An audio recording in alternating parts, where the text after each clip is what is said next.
आप इस संसार में क्यों आए हैं? क्या कभी आपने यह प्रश्न खुद से किया है?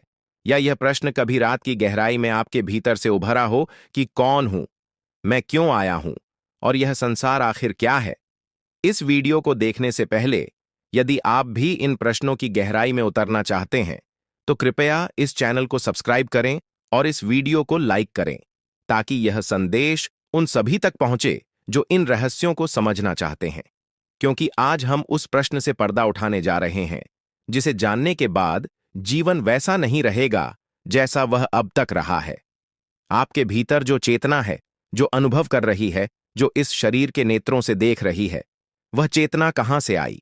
क्या यह शरीर पहले था या चेतना पहले थी? और यदि चेतना पहले थी तो फिर उसे शरीर की आवश्यकता क्यों पड़ी? परमहंस योगानंद कहते हैं कि आत्मा इस संसार में एक आवश्यकता से नहीं आती, वह आती है एक उद्देश्य से, और उस उद्देश्य को संसार नहीं जानता। संसार जिसे भाग्य, दुर्भाग्य, संयोग या नियति कहता है, योगानंद उसे कहते हैं चेतना का खेल, एक नाटक जो इतना जीवंत है कि आत्मा खुद को अभिनेता समझ बैठती है। परमात्मा ने आत्मा को रचा और आत्मा को यह स्वतंत्रता दी कि वह जाना चाहे तो लौट सकती है और चाहे तो भटक सकती है। लेकिन प्रश्न यही है, क्यों भेजा गया आत्मा को संसार में? क्या वह परमात्मा अकेला था? क्या उसे किसी की आवश्यकता थी? क्या वह अपनी ही बनाई दुनिया में आत्मा को इसीलिए भेजता है ताकि वह अपने स्वरूप को भूल जाए? नहीं, यह संसार आत्मा की परीक्षा नहीं है, यह उसका प्रकाश है। संसार एक प्रयोगशाला है जहां आत्मा को खुद को अनुभव करना है। जब आत्मा परमात्मा के साथ होती है तब वह सिर्फ अस्तित्व में होती है, परंतु जब आत्मा संसार में आती है तब वह अपने अस्तित्व का अनुभव करती है। जैसे कोई आंख हो जो देख सकती है पर वह खुद को नहीं देख सकती। उसे देखने के लिए एक दर्पण चाहिए, एक परावर्तन चाहिए। संसार वही दर्पण है, इसलिए परमात्मा आत्मा को संसार में भेजता है ताकि आत्मा स्वयं को जाने। यह जानना बेहद कठिन है, क्योंकि आत्मा जब शरीर धारण करती है तो उसे स्मृति नहीं रहती। अपने मूल की यह स्मृति विस्मृति में बदल जाती है, और यही विस्मृति जन्म देती है दुख को, मोह को, भटकाव को। आत्मा रोती है, तड़पती है, प्रेम करती है, घृणा करती है, टूटती है और फिर खोजती है। क्यों? क्योंकि परमात्मा ने उसमें वह बीज रखा है, लौटने की तड़प का। जैसे समुद्र से उठती है लहर, वह समुद्र से अलग नहीं होती, परंतु फिर भी वह खुद को अलग मानती है। लहर का जन्म समुद्र से हुआ, उसका अस्तित्व समुद्र में है और उसका अंत भी उसी में है। आत्मा भी ऐसी ही है, वह परमात्मा से उठती है कुछ क्षणों के लिए यह भ्रम लेकर कि वह स्वतंत्र है, और फिर संसार में अपने होने का अनुभव करके लौट जाती है। पर यह क्षण जो आत्मा के लिए होता है, हमारे लिए वह कई जन्मों का सिलसिला बन जाता है।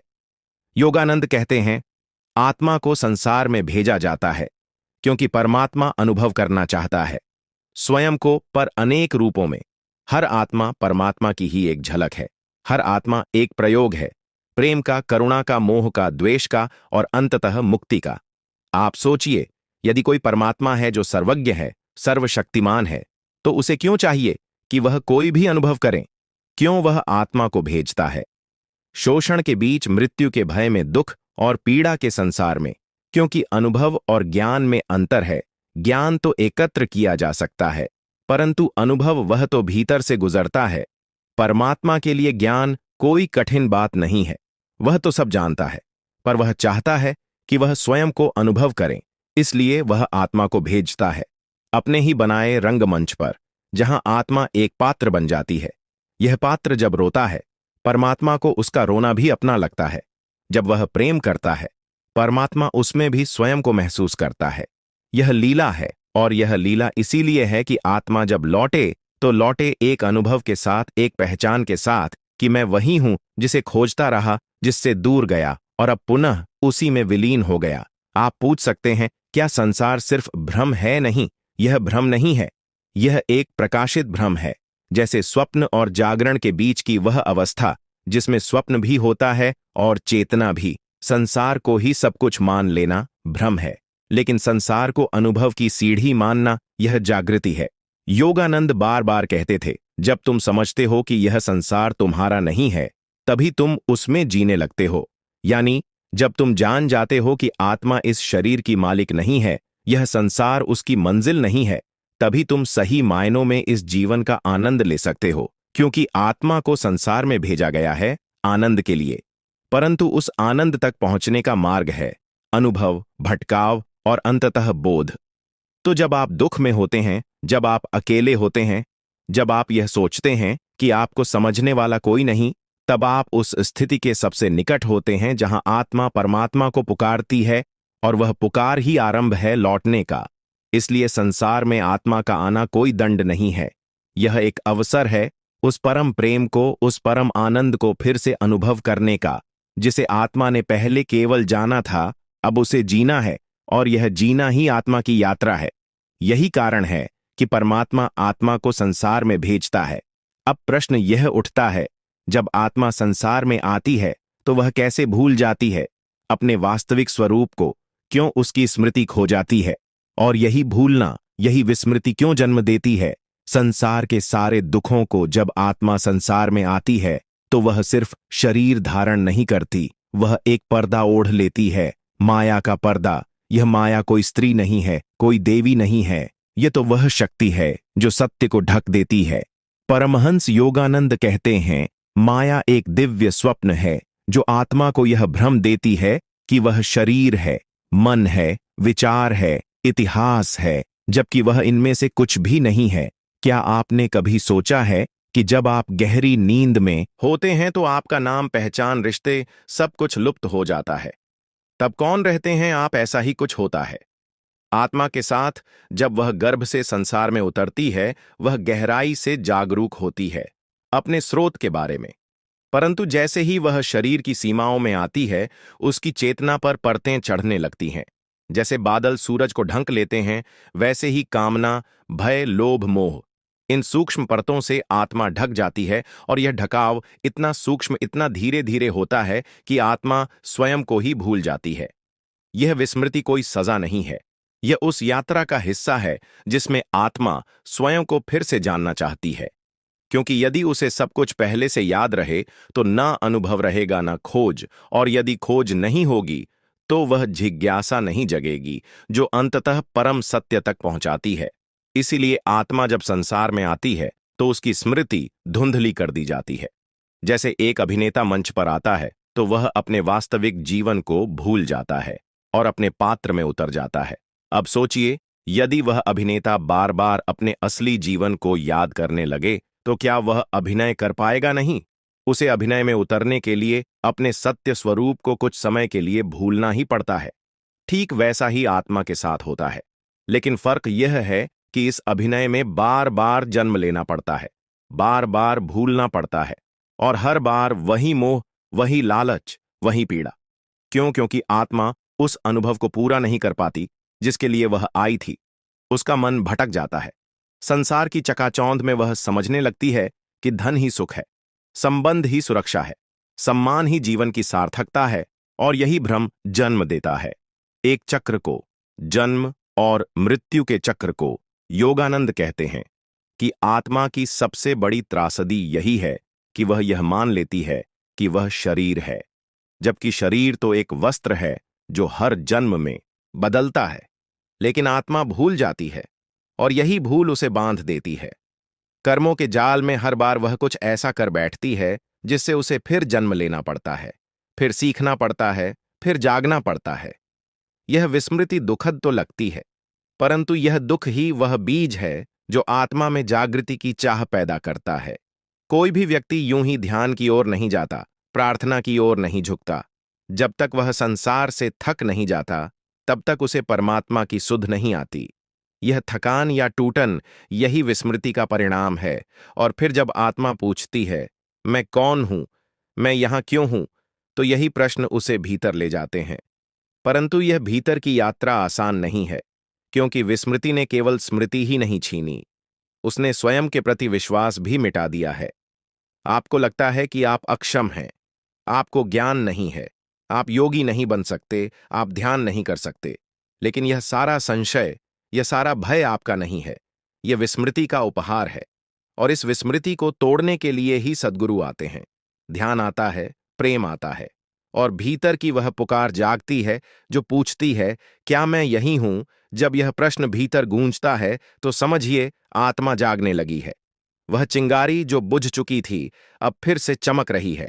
अब आत्मा का मार्ग मोक्ष की ओर मोड़ रहा है, और जैसे जैसे वह भीतर उतरती है, जैसे जैसे वह अपने ऊपर छड़ी परतों को हटाती है, वह फिर से उसी दिव्यता को पाने लगती है जिससे वह आई थी। अब अगला प्रश्न उठता है, कैसे हटे यह परतें, कैसे आत्मा इस विस्मृति से बाहर निकले? कौन सा मार्ग है जो आत्मा को उसकी मूल स्मृति, उसकी दिव्यता, उसके परम लक्ष्य तक ले जाए? क्या केवल ध्यान ही मार्ग है, या प्रेम भी एक राह है? क्या कर्म भी मोक्ष का माध्यम बन सकता है? जब आत्मा संसार में आती है और अपने को भूल जाती है तो वह एक नींद में चली जाती है, एक लंबी गहरी और माया से ढकी नींद। लेकिन यह नींद अनंत नहीं है। हर आत्मा के भीतर एक अलार्म छिपा होता है जो कभी ना कभी बजता है, कभी दुख से, कभी प्रेम में टूटकर, कभी मृत्यु के भय से, कभी किसी रहस्यमयी तड़प से। और जब वह अलार्म बजता है तो आत्मा को पहला झटका लगता है। मैं कौन हूं यहीं से आरंभ होती है। जागरण की यात्रा पर यह कोई साधारण यात्रा नहीं होती, यह भीतर की चढ़ाई है जहां ना कोई रास्ता दिखता है, ना कोई नक्शा होता है। तब आत्मा को जरूरत होती है एक दीपक की, एक साधन की, एक मार्गदर्शक की। यही वह जगह है जहां साधन प्रकट होते हैं। परमहंस योगानंद कहते हैं, ईश्वर तक पहुंचने के लिए सबसे शुद्ध साधन है ध्यान। ध्यान क्या है? ध्यान वह आंतरिक पुल है जो आत्मा को उसके बाहरी अस्तित्व से फिर से उसके वास्तविक केंद्र तक ले जाता है। जब आप ध्यान में बैठते हैं तो आप शरीर नहीं होते, विचार नहीं होते, भावना नहीं होते।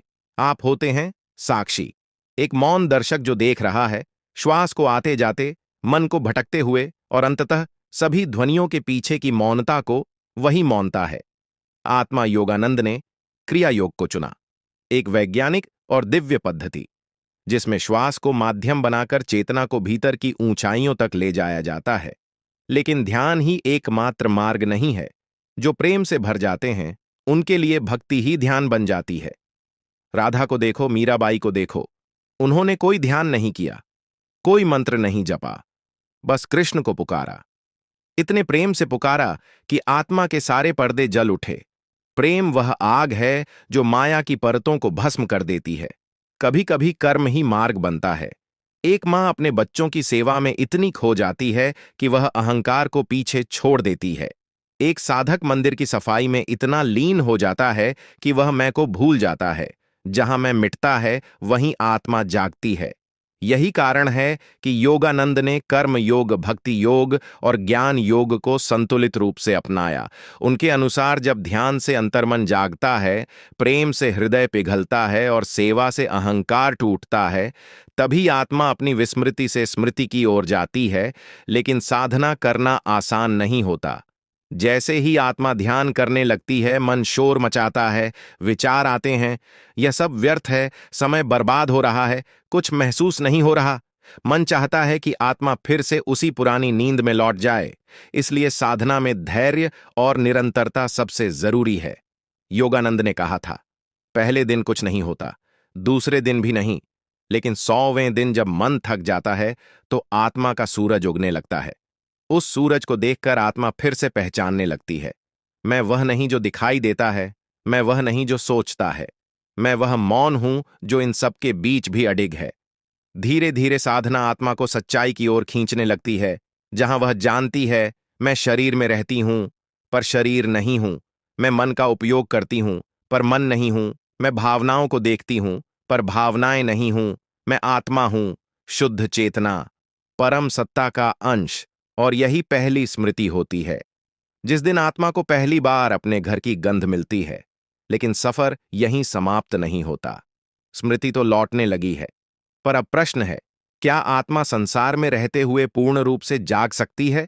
क्या वह सांसारिकता से जुड़ी रहकर परम सत्य को जी सकती है? क्या वह गृहस्थ में रहकर दैनिक कर्तव्यों के बीच भी एक योगी की तरह जी सकती है? और परमहंस योगानंद ने इसे अपने जीवन में कैसे जिया? जब आत्मा की पहली स्मृति लौटती है, जब वह पहली बार भीतर मौन को सुनती है, तो एक क्रांति जन्म लेती है। वह जानती है अब वापस जाना है, पर संसार की दीवारें अब भी खड़ी हैं। कर्मों के बंधन, रिश्तों की गांठें, दायित्वों के जाल और शरीर की सीमाएं सब सामने खड़े होते हैं। तो प्रश्न उठता है, क्या आत्मा संसार में रहते हुए पूर्णतया मुक्त हो सकती है? योगानंद कहते हैं, आत्मा को संसार से भागने की जरूरत नहीं है, बल्कि उस चेतना को जगाने की जरूरत है जिससे वह संसार को भी ईश्वर के रूप में देखे। यही है गृहस्थ में योग। योग वह अवस्था नहीं जहां तुम जंगल चले जाओ, बल्कि वह दशा है जहां तुम बाजार में रहकर भीतर शांत और समाधस्थ हो। परमहंस योगानंद ने कभी सन्यास को त्याग के रूप में नहीं देखा। उन्होंने कहा, त्याग भीतर होता है, वस्त्रों में नहीं। उन्होंने पश्चिम की दुनिया में, जहां उपभोक्तावाद, लालच और अज्ञान का बोलबाला था, वहीं रहकर ध्यान का दीप जलाया। उन्होंने न्यूयॉर्क की सड़कों पर चलते हुए भीतर ध्यान की अग्नि जलाए रखी। क्यों? क्योंकि जब आत्मा जागती है तो वह स्थान की मोहताज नहीं रहती। वह हर परिस्थिति में ईश्वर को देखना शुरू कर देती है। ध्यान अब कोई साधना नहीं रह जाती, वह श्वास बन जाता है। प्रेम अब कोई भाव नहीं, वह दृष्टि बन जाता है। और कर्म अब कोई बंधन नहीं, वह सेवा बन जाता है। योगानंद के अनुसार तुम किसी भी कार्य को अगर पूर्ण चेतना के साथ करो तो वही कर्म ध्यान बन जाता है। जब तुम भोजन बना रहे हो, अगर तुम पूरी उपस्थिति के साथ हो तो वह क्रिया एक तपस्या है। जब तुम किसी की सेवा कर रहे हो, अगर तुम उसमें मैं को मिटा चुके हो तो वह सेवा ही मुक्ति है। आत्मा की यह यात्रा अब अंदर से बाहर की ओर बहने लगती है। अब आत्मा छिपती नहीं, वह संसार में उतरती है। वह काम करती है, प्रेम करती है, लेकिन भीतर से अछूती रहती है। इसी को गीता में कहा गया, कर्म करो, फल की चिंता मत करो। पर यह वाक्य साधारण नहीं है। फल की चिंता छोड़ना मतलब अपने पूरे अहंकार को छोड़ना, क्योंकि अहंकार ही है जो कहता है मैंने किया है, मुझे चाहिए। लेकिन आत्मा कहती है ईश्वर ने किया है, मुझे कुछ नहीं चाहिए। इसलिए योगानंद ने ध्यान के साथ साथ भक्ति और सेवा को भी साधना का अंग बनाया। उनके आश्रमों में सभी को ध्यान के बाद रसोई में भेजा जाता था, किसी को बर्तन साफ करने के लिए, किसी को बागवानी के लिए। क्यों? क्योंकि ध्यान में बैठकर जो मौन पाया वह सेवा में उतरना चाहिए। वही मौन अगर कर्म में नहीं उतरा तो वह अहंकार बन जाएगा। योगानंद कहते थे, सच्चा योगी वही है जो भीतर ध्यानस्थ हो और बाहर सक्रिय हो। यह संसार अब बंधन नहीं, यह साधना बन जाता है। तब घर कोई रुकावट नहीं, वह आश्रम बन जाता है। पत्नी कोई मोह नहीं, वह ईश्वर की ही एक छवि हो जाती है। बच्चे कोई बंधन नहीं, वे आत्मा को सेवा सिखाते हैं। आत्मा अब संसार को एक लीला के रूप में देखने लगती है। वह जान जाती है, मैं इस संसार में अभिनय करने आया हूं, लेकिन यह मेरा असली घर नहीं है। जैसे कोई अभिनेता मंच पर राजा का रोल निभाता है, लेकिन भीतर जानता है कि वह राजा नहीं है, वैसे ही आत्मा शरीर नाम काम संबंध निभाती है, लेकिन भीतर अडिग रहती है। यह अडिगता ही है जो आत्मा को संसार में रहकर भी परम में स्थित रखती है। यह वही अवस्था है जिसे योगानंद ने गोद चेतना दैनिक जीवन कहा। पर यह चेतना अचानक नहीं आती। यह चेतना तपस्या मांगती है, निरंतरता मांगती है और सबसे बढ़कर पूर्ण समर्पण मांगती है। योगानंद ने कहा, जब तुम सब कुछ खो देने को तैयार हो जाते हो, तभी ईश्वर तुम्हें सब कुछ सौंप देता है। यह पूर्ण समर्पण ही आत्मा की अंतिम परीक्षा होती है और यही समर्पण संसार को आश्रम में बदल देता है। जब आत्मा ने संसार को देख लिया, रिश्तों को निभा लिया, ध्यान में गहराई से उतरकर ईश्वर के स्पर्श को पा लिया, तब वह एक अंतिम द्वार पर पहुंचती है। यह द्वार है मृत्यु का। मृत्यु जिसे लोग भय से कांपते हुए देखते हैं, परंतु आत्मा के लिए यह उसकी यात्रा का अंतिम और सबसे पवित्र मोड़ है। परमहंस योगानंद कहते हैं, मृत्यु कोई अंत नहीं है। यह एक कमरे से दूसरे कमरे में जाने जैसा है, लेकिन यह जानना केवल बौद्धिक नहीं होना चाहिए, यह अनुभव होना चाहिए। मृत्यु से डरना आत्मा की नींद का प्रतीक है और मृत्यु से प्रेम करना उसकी पूर्ण जागृति का संकेत। जब योगानंद ध्यान में उतरते तो वे मृत्यु का अभ्यास करते। वे शवासन में घंटों पड़े रहते, मानो शरीर छोड़ दिया हो। वे अपने शिष्यों से भी कहते, रोज मृत्यु का अभ्यास करो, ताकि जब वास्तविक मृत्यु आए तो तुम डर से नहीं, प्रेम से उसका स्वागत करो।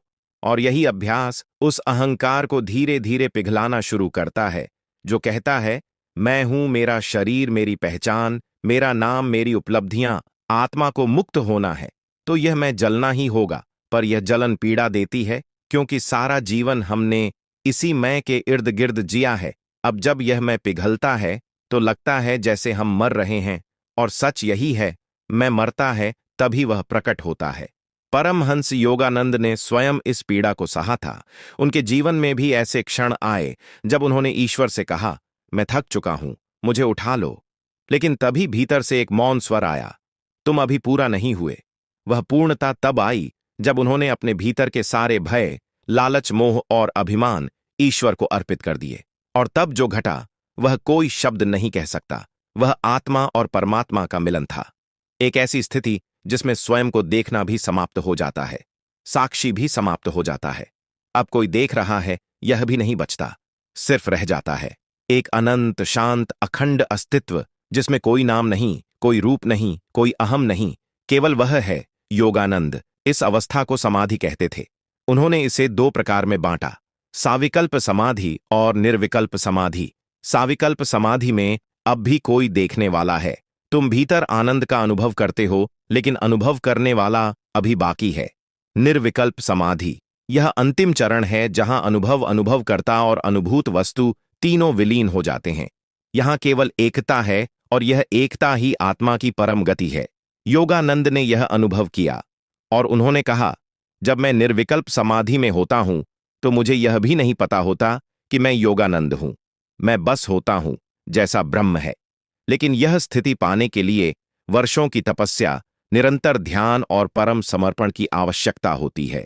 आधुनिक मानव चाहता है क्षणों में मुक्ति, व सोचता है कि कुछ दिन ध्यान कर लेने से सब कुछ मिल जाएगा। पर आत्मा का मार्ग कोई बाजार नहीं है। यह जीवन के सारे झूठों को देखने और छोड़ने का मार्ग है। यह मार्ग तुम्हें खींच कर नहीं ले जाएगा। तुम्हें स्वयं हर कदम पर अपने मैं को जलाना होगा, हर विचार को छोड़ना होगा, हर भावना को देखने और मुक्त करने का साहस रखना होगा, और अंत में तैयार रहना होगा अपने संपूर्ण अस्तित्व को मिटा देने के लिए। केवल वही इस परम मिलन का अधिकारी होता है। मृत्यु इस शब्द से अधिक भय किसी और शब्द से नहीं लगता। पर वही मृत्यु जब किसी सिद्ध पुरुष के द्वार पर आती है तो वह भय नहीं, सौंदर्य बन जाती है। योगानंद ने केवल जीवन ही नहीं जिया, उन्होंने मृत्यु को भी जिया। जिस प्रकार कोई संगीतकार अपने अंतिम सुर में पूरा जीवन भर देता है, ठीक उसी प्रकार योगानंद ने अपने अंतिम क्षणों को समर्पण, ध्यान और चेतना से सराबोर कर दिया। वह दिन था 7 मार्च 1952। स्थान लॉस एंजेलिस, अमेरिका। स्थान विशेष होटल बिल्टमोर, जहां भारत अमेरिका मैत्री सम्मेलन हो रहा था। योगानंद को आमंत्रित किया गया था। भारत की ओर से भाषण देने के लिए वह मंच पर आए। शरीर में शांति थी, चेहरे पर दिव्यता थी और वाणी में ऐसा कंपन था जैसे भीतर कोई ईश्वर बोल रहा हो।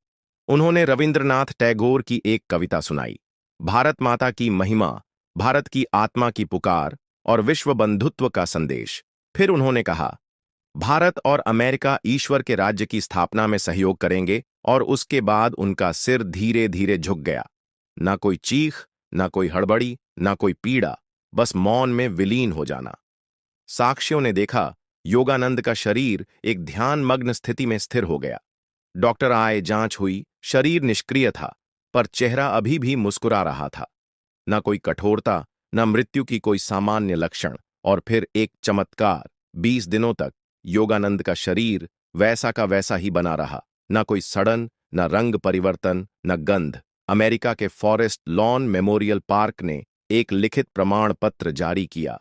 योगानंद का शरीर मृत्यु के सामान्य नियमों को नहीं मानता। यह था संपूर्ण समाधि में देहत्याग। योगानंद ने कहा था, मैं अपनी मर्जी से जाऊंगा और अपनी चेतना में जाऊंगा। और उन्होंने वही किया। यह कोई चमत्कार नहीं था, यह आत्मा की उस पूर्ण अवस्था का प्रमाण था जहां मृत्यु भी विलीन हो जाती है। जिसने मृत्यु को जीत लिया वह अमर हो गया। परमहंस योगानंद अमर हो गए। उनका शरीर गया, पर उनकी उपस्थिति हर उस साधक के जीवन में जीवित है जो मौन में उतरना चाहता है। मृत्यु उनके लिए केवल एक परिवर्तन था, जैसे लहर समा जाए समुद्र में। और यही है आत्मा की अंतिम मुक्ति। हम में से हर एक को उस दिशा में बढ़ना है, लेकिन वह यात्रा किसी गुरु के बिना नहीं हो सकती। योगानंद के शब्दों में, संसार एक मायावी जंगल है। अगर तुम्हारे पास कोई इस मार्ग को दिखाने वाला नहीं है तो तुम खो जाओगे। गुरु वही होता है जो तुम्हें अपने भीतर की गहराई में ले जाने का साहस दे, जो तुम्हारे मन के भ्रमों को तोड़े और तुम्हें उस शाश्वत चेतना से जोड़ दे जो मृत्यु से परे है। योगानंद यही करते थे। वे केवल शिक्षित नहीं करते थे, वे रूपांतरित करते थे। उन्होंने हजारों लोगों को ध्यान में उतारा, उनके भीतर परमात्मा की ध्वनि को जागृत किया। उन्होंने कहा, ध्यान ही वह पुल है जो आत्मा को परमात्मा से जोड़ता है। उन्होंने क्रिया योग को हर उस व्यक्ति को दिया जो ईमानदारी से भीतर उतरना चाहता था, और यह क्रिया योग सिर्फ एक तकनीक नहीं, एक जीवंत अनुभव था। जिस दिन उन्होंने शरीर छोड़ा, उसी दिन उन्होंने हजारों आत्माओं को यह संदेश भी दिया, मैं गया नहीं हूं, मैं हर उस श्वास में जीवित हूं जो प्रेम से ली गई है, हर उस मौन में हूं जहां ध्यान खिलता है। अब हम आगे जानेंगे, आत्मा मृत्यु के बाद कहां जाती है। परमहंस योगानंद के अनुसार मृत्यु के बाद आत्मा की वास्तविक यात्रा क्या होती है? क्या वह पुनर्जन्म की ओर जाती है या ब्रह्म की गोद में समा जाती है? मृत्यु यह कोई अंत नहीं है, यह एक द्वार है जिसके उस पार वह वास्तविक संसार है जिसे हम जीवन भर अनदेखा करते हैं। परमहंस योगानंद ने कहा था, शरीर मरता है पर आत्मा एक क्षण को भी नहीं रुकती, वह तुरंत अपनी अगली यात्रा शुरू कर देती है। वह यात्रा कहां होती है? योगानंद बताते हैं, 3 लोक होते हैं, स्थूल लोक, सूक्ष्म लोक और कारण लोक। हमारा यह भौतिक संसार स्थूल लोक है, जहां शरीर, वस्तुएं, दृश्य, ध्वनि, स्पर्श सब अनुभव होता है। मृत्यु के बाद आत्मा सूक्ष्म लोक में प्रवेश करती है, एक ऐसा क्षेत्र जहां केवल विचार, भावनाएं और ऊर्जा होती हैं। वहां न शरीर होता है, न कोई भौतिक बंधन, केवल चेतना के स्तर पर जीवन चलता है। पर यह सूक्ष्म लोक भी कई स्तरों में विभाजित होता है। जैसे जैसे आत्मा अधिक शुद्ध होती जाती है, वह ऊंचे ऊंचे सूक्ष्म क्षेत्रों में चढ़ती जाती है। वहां प्रकाश होता है, शांति होती है, और वह सब कुछ होता है जिसे हम यहां कल्पना भी नहीं कर सकते। पर जिन आत्माओं ने अपने जीवन में केवल भौतिक सुखों के पीछे भागा, जो क्रोध, वासना, लोभ, हिंसा में डूबे रहे, वे आत्माएं मृत्यु के बाद नीचे के सूक्ष्म क्षेत्रों में जाती हैं। वहां दुख होता है, अंधकार होता है और भटकन होती है। परमहंस योगानंद कहते हैं, मृत्यु केवल उस चेतना को उजागर करती है जिसे तुमने जीवन भर पोषित किया, यानी मृत्यु के बाद तुम वही बनते हो जो तुम्हारे मन ने जीवन में रचा। अगर तुमने प्रेम, ध्यान और मौन को जिया तो मृत्यु तुम्हें ईश्वर की ओर ले जाएगी। अगर तुमने द्वेष, हिंसा और अज्ञान को जिया तो मृत्यु तुम्हें भ्रम और पीड़ा की ओर ले जाएगी। इसलिए योगानंद कहते हैं, मृत्यु से पहले ही मरो, ताकि मृत्यु जब आए तो तुम्हें ले जाने के लिए कुछ ना बचे। वे यहां ध्यान मृत्यु की नहीं, अहंकार की मृत्यु की कर रहे हैं। अब प्रश्न उठता है, क्या आत्मा को तुरंत अगला जन्म मिलता है? उत्तर है नहीं। हर आत्मा का एक विशिष्ट कर्म होता है, एक विशेष कंपन, एक विशेष खिंचाव। सूक्ष्म लोक में आत्मा तब तक ठहरती है जब तक उसका अगला जन्म कर्मों के अनुसार निर्धारित नहीं होता। पर कुछ आत्माएं होती हैं जो सूक्ष्म लोक से आगे कारण लोक में चली जाती हैं। कारण लोक जहां विचार भी लय को प्राप्त हो जाते हैं, वहां केवल आनंद होता है, एक अखंड प्रकाश और ईश्वर की उपस्थिति। यह वही अवस्था है जिसे समाधि कहा जाता है, और यही वह स्थान है जहां केवल सिद्ध आत्माएं पहुंचती हैं। परमहंस योगानंद ने कहा था, जब तुम ध्यान में इतने गहरे उतर जाते हो कि देह, मन, विचार सब पीछे छूट जाते हैं, तो तुम उस स्थिति का अनुभव जीवन में ही कर सकते हो जो मृत्यु के बाद केवल संतों को मिलती है। यानी तुम मृत्यु के पहले ही जान सकते हो कि मृत्यु के बाद क्या होगा, और यही एक साधक का सौभाग्य है। पर यह रास्ता आसान नहीं, यह कोई किताब पढ़ने से नहीं आता। यह तब से आता है, गुरु की कृपा से आता है और निरंतर साधना से आता है।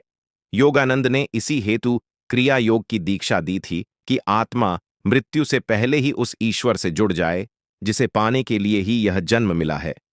उन्होंने कहा था, मृत्यु जीवन का अंतिम नहीं, परम लक्ष्य है, और मृत्यु के पार ही तुम्हें अपने वास्तविक स्वरूप का अनुभव होता है।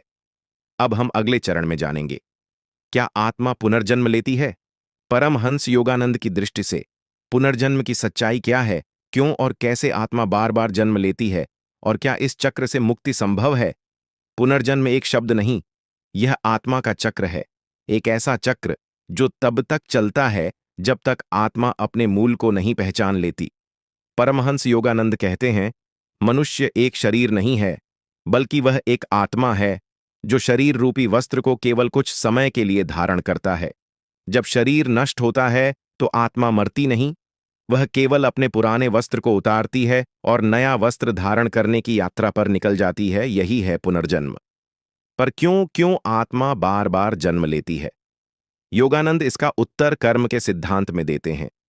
हर विचार, हर भावना, हर कर्म एक बीज की तरह आत्मा में अंकित हो जाता है। यह बीज जब फल देने के लिए तैयार होते हैं तो आत्मा को एक ऐसा जीवन खींच लाता है जहां वह अपने कर्मों का अनुभव कर सके। यदि जीवन अधूरा रहा, अगर प्रेम अधूरा था, यदि घृणा अधूरी थी, अगर कोई इच्छा अधूरी रही, तो आत्मा लौटती है। पुनर्जन्म उसी अधूरेपन को पूर्ण करने का माध्यम है। योगानंद ने कहा था, मनुष्य का प्रत्येक जन्म उसे एक अवसर देता है कि वह अपने भीतर की नींद से जाग जाए, अपने वास्तविक स्वरूप को पहचाने और इस संसार के मोह से मुक्त हो जाए। लेकिन अधिकतर आत्माएं इस अवसर को भी गंवा देती हैं।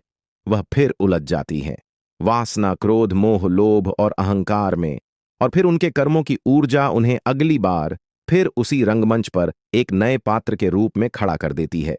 कभी राजा बनकर, कभी भिखारी बनकर, कभी मां बनकर, कभी शत्रु बनकर, हर बार आत्मा वहीं रहती है, केवल कहानी बदल जाती है। पर क्या आत्मा जानती है कि वह जन्म ले रही है? नहीं। मृत्यु के बाद जब आत्मा सूक्ष्म लोक में होती है, वह कुछ समय तक अपने पिछले जीवन की स्मृतियों से जुड़ी रहती है। लेकिन जैसे ही वह अगली यात्रा के लिए उतरती है, वैसे ही वह स्मृति धीरे धीरे धुंधली हो जाती है। जैसे कोई गहरी नींद से उठे तो उसे स्वप्न का केवल अस्पष्ट अंश याद रह जाता है। ठीक वैसे ही आत्मा को अपने पिछले जीवन की छाया मात्र अनुभव होती है। योगानंद ने बताया कि कुछ आत्माएं जो अधिक जागरूक होती हैं, जिन्होंने ध्यान साधना की होती है, या जिनके भीतर प्रेम और विवेक की ज्योति जली होती है, वे जन्म के बाद भी अपने अतीत की कुछ स्मृतियां लेकर आती हैं। इसलिए आप देखते हैं, कुछ छोटे बच्चे अचानक कोई भाषा बोल लेते हैं जिसे उन्होंने कभी नहीं सीखा। कुछ बच्चों को किसी स्थान को देखकर ऐसा लगता है जैसे वे पहले वहां रह चुके हैं। कुछ आत्माएं किसी विशेष कला, संगीत या ज्ञान को जन्म से ही जानती हैं। यह संयोग नहीं है, यह उनकी आत्मा का पुराना कंपन है जो नए जीवन में भी प्रतिध्वनित हो रहा है। परमहंस योगानंद पुनर्जन्म को दुखद नहीं बल्कि जागने का अवसर मानते हैं। उन्होंने कहा, हर जन्म एक स्कूल है, हर अनुभव एक पाठ है, हर संबंध एक दर्पण है जिसमें तुम स्वयं को देख सकते हो। लेकिन उन्होंने यह भी स्पष्ट किया कि यदि आत्मा हर जन्म में केवल संसार के सुख-दुख में ही उलझती रही तो वह इस चक्र से मुक्त नहीं हो सकती। पुनर्जन्म एक बंधन बन जाता है जब आत्मा स्वयं को केवल शरीर मानने लगती है। पर जब आत्मा जान जाती है कि मैं शरीर नहीं हूं, मैं तो ब्रह्म स्वरूप हूं, तब यह चक्र टूटने लगता है। क्रिया योग और ध्यान की गहराइयों में उतरकर आत्मा इस चक्र को देख सकती है, समझ सकती है और अंततः इससे मुक्त हो सकती है। योगानंद कहते हैं, जब आत्मा पूर्ण रूप से जाग जाती है तब वह पुनर्जन्म को अस्वीकार कर देती है। फिर उसे कोई कर्म बांध नहीं सकता, कोई बंधन उसे खींच नहीं सकता। वह मुक्त हो जाती है, मोक्ष को प्राप्त करती है। अब हम यात्रा के उस चरण पर पहुंचे हैं जहां हम आत्मा की अंतिम यात्रा को समझेंगे। मोक्ष क्या है? क्या आत्मा पुनर्जन्म के इस चक्र से पूरी तरह मुक्त हो सकती है? क्या परमहंस योगानंद ने स्वयं मोक्ष की अनुभूति की थी? और क्या एक साधारण व्यक्ति भी उस परम अवस्था को प्राप्त कर सकता है? मोक्ष यह कोई कल्पना नहीं, कोई स्वर्ग की यात्रा नहीं, यह चेतना की अंतिम जागरूकता है जहां आत्मा को यह अनुभव होता है कि वह कभी बंधी ही नहीं थी। परमहंस योगानंद कहते हैं, मोक्ष का अर्थ है ना मन बचता है, ना शरीर, ना कोई संकल्प, ना कोई इच्छा, केवल मौन, केवल परमात्मा। जब आत्मा जन्म और मृत्यु के चक्र को पूरी तरह पहचान लेती है, जब उसे यह साक्षात्कार हो जाता है कि वह ना यह विचार है, ना यह नाम, ना यह स्मृतियां, ना यह कहानी, तब आत्मा उस क्षण मुक्त हो जाती है। पर क्या मोक्ष मृत्यु के बाद मिलता है? नहीं। मोक्ष एक अनुभूति है, एक ऐसा मौन जो भीतर घटता है। जीवित अवस्था में ही योगानंद ने कई बार कहा, मोक्ष मरने के बाद की स्थिति नहीं है, यह तुम्हारे भीतर अभी घट सकता है यदि तुम पूर्ण रूप से जाग जाओ।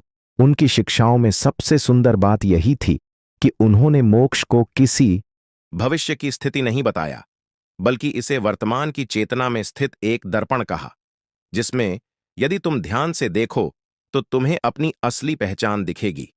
और जब वह पहचान मिलती है कि मैं यह शरीर नहीं हूं, मैं यह मन नहीं हूं, मैं यह कथा नहीं हूं, तब तुम्हें एक शांत आकाश का अनुभव होता है। वहीं से मोक्ष की झलक शुरू होती है। योगानंद की आत्मकथा में एक चमत्कारी वर्णन आता है। उन्होंने एक बार अपने गुरु श्री युक्त से पूछा, गुरुदेव, क्या आपने मोक्ष पाया है? गुरु ने केवल मुस्कुराकर कहा, पाया नहीं, केवल पहचाना है। यह वाक्य अपने आप में संपूर्ण सत्य है। मोक्ष कहीं बाहर से नहीं आता, वह पहले से ही भीतर छिपा होता है, जैसे सूर्य बादलों के पीछे छिपा हो। ठीक वैसे ही आत्मा का प्रकाश मोह, अहंकार और वासनाओं के बादलों में छिप जाता है। जब ध्यान, प्रार्थना, साधना और समर्पण की वर्षा होती है तो यह बादल छोड़ते हैं और मोक्ष का सूर्य प्रकट होता है। पर क्या हर आत्मा मोक्ष पा सकती है? हाँ, क्योंकि हर आत्मा में वही बीज है, वही ब्रह्म, वही प्रकाश। लेकिन कुछ आत्माएं अपनी खोज को स्थगित कर देती हैं। वह संसार में रम जाती है, नाम, यश, सत्ता, प्रेम, भय, मोह में उलझ जाती है। पर योगानंद ने कहा, एक ना एक दिन हर आत्मा को उस मार्ग पर लौटना ही है जहां वह स्वयं से मिल सके। उनकी क्रिया योग पद्धति इसी अंतर्ज्ञान की यात्रा का विज्ञान है। उन्होंने न केवल मोक्ष की बात की, बल्कि उसका मार्ग भी दिखाया। श्वास की साधना, मौन की साधना, प्रेम की साधना। योगानंद कहते हैं, मोक्ष में कोई शब्द नहीं होता, कोई विचार नहीं होता, वहां केवल अनुभव होता है कि मैं हूं। जब यह मैं हूं किसी रूप से जुड़ा नहीं होता, कोई नाम, कोई पहचान उसमें नहीं होती, तब वह मैं परमात्मा में विलीन हो जाता है। वही समाधि है, वही मुक्ति है। यह मोक्ष किसी धर्म का विशेष अधिकार नहीं, यह हर जीवित आत्मा का सहज अधिकार है। चाहे वह भारत में जन्मी हो या अमेरिका में, चाहे वह किसी मंदिर में हो या शून्य में, जहां खोज है वहां मोक्ष संभव है। और यही परमहंस योगानंद की सबसे दिव्य देन थी। उन्होंने यह दिखाया कि एक साधारण व्यक्ति भी अपने भीतर छिपे परम को पा सकता है, यदि वह सच्ची तीव्रता से खोज करें। अब हम वीडियो के लास्ट चरण में जानेंगे, मृत्यु के बाद आत्मा की यात्रा कैसी होती है, सूक्ष्म शरीर क्या है। परमहंस योगानंद की मृत्यु के समय जो घटनाएं घटी वे आज भी रहस्य बनी हुई हैं। और सबसे महत्वपूर्ण प्रश्न, क्या मृत्यु वास्तव में अंत है या किसी नई यात्रा की शुरुआत? मृत्यु दुनिया इसे अंत मानती है, पर योगानंद ने इसे एक दरवाजा कहा जिससे आत्मा इस दृश्य संसार से अदृश्य लोक की ओर प्रवेश करती है। परमहंस योगानंद के अनुसार मृत्यु केवल शरीर की यात्रा का अंत है, आत्मा का नहीं। आत्मा अपनी यात्रा सूक्ष्म लोकों में जारी रखती है। जब कोई प्रबुद्ध आत्मा शरीर त्यागती है तो वह इस जगत को उसी शांति से छोड़ती है जिस शांति से कोई योगी ध्यान से उठता है। योगानंद की मृत्यु 7 मार्च 1952 को लॉस एंजलिस में हुई। वे एक सभा में भाषण दे रहे थे। भारत अमेरिका मैत्री विषय पर उन्होंने अंतिम शब्द कहे। भारत और अमेरिका, 2 महान आत्माएं, मानवता की सेवा में एक साथ आगे बढ़े और फिर वे मौन हो गए। न कोई पीड़ा, न कोई कष्ट, सिर्फ एक गहन मौन। वे वहीं खड़े खड़े अपने सूक्ष्म शरीर से इस जगत को त्याग चुके थे। पर इसके बाद जो घटा वह चमत्कार था। उनके शरीर में 20 दिनों तक कोई सड़न नहीं हुई। फॉरेस्ट लॉन मेमोरियल पार्क के अधिकारी, जहां उनका शरीर रखा गया था, ने एक आधिकारिक रिपोर्ट में लिखा, योगानंद जी का शरीर 20 दिनों तक किसी भी सामान्य मानव शरीर की तरह सुरक्षित और स्थिर रहा। न कोई गंध, न कोई सड़न, न कोई लाली। यह कैसे संभव है? यह केवल तब संभव होता है जब आत्मा मृत्यु के बाद भी अपने शरीर पर चेतना की छाया छोड़ती है। सूक्ष्म शरीर जो मृत्यु के बाद जीवित रहता है, वह ऊर्जा, भावना और संस्कारों का वह ढांचा है जिसके सहारे आत्मा अगले लोकों की यात्रा करती है। योगानंद ने कहा, मृत्यु के बाद आत्मा तुरंत अगले लोक में नहीं जाती। वह एक मध्यवर्ती क्षेत्र में विश्राम करती है, जहां उसे चेतना के अनुसार मार्ग मिलता है। यदि आत्मा जागरूक है तो वह स्वयं अपने मार्ग का चुनाव करती है। यदि वह अचेतन है तो वह अपने कर्मों के भार के साथ किसी और जन्म की ओर अग्रसर होती है। लेकिन जो आत्मा समाधि में मृत्यु को प्राप्त करती है, वह पुनर्जन्म की आवश्यकता से मुक्त हो जाती है। परमहंस योगानंद ने यह लक्ष्य अपने जीवन में प्राप्त किया था। उनका जीवन कोई साधारण यात्रा नहीं थी, वह एक जागरूक यात्रा थी जो इस लोक में समाप्त होकर उस दिव्य लोक की ओर लौट गई जहां से आत्मा आती है। एक बार किसी शिष्य ने उनसे पूछा, गुरुदेव, मृत्यु के बाद आप कहाँ जाएंगे? उन्होंने उत्तर दिया, जहां से मैं आया था, उस प्रकाश की ओर जो ना जलता है ना बुझता है, वही मेरा घर है। यह उत्तर किसी भी दर्शन, किसी भी विज्ञान से अधिक स्पष्ट है। यह उत्तर केवल वही दे सकता है जो मृत्यु को देखकर डरता नहीं, बल्कि मृत्यु के पार देख सकता है। योगानंद जी ने बार बार कहा, यदि तुमने आत्मा को जान लिया तो मृत्यु तुम्हें कभी नहीं डरा सकेगी। तब मृत्यु एक मित्र होगी जो तुम्हें इस संसार के बंधनों से मुक्त करके तुम्हारे परम घर की ओर ले जाएगी। तो क्या मृत्यु के बाद कुछ है? हाँ, यदि जीवन केवल शरीर नहीं है तो मृत्यु केवल अंत नहीं है। यदि आत्मा अमर है तो मृत्यु केवल उसकी दिशा बदलती है। यह श्रृंखला इसीलिए बनाई गई थी ताकि आप यह जान सकें कि आप केवल हड्डियां और मांस नहीं हैं, बल्कि शुद्ध चैतन्य हैं जो समय और मृत्यु से परे है। अब जब आप इस यात्रा के अंतिम बिंदु तक पहुंचे हैं तो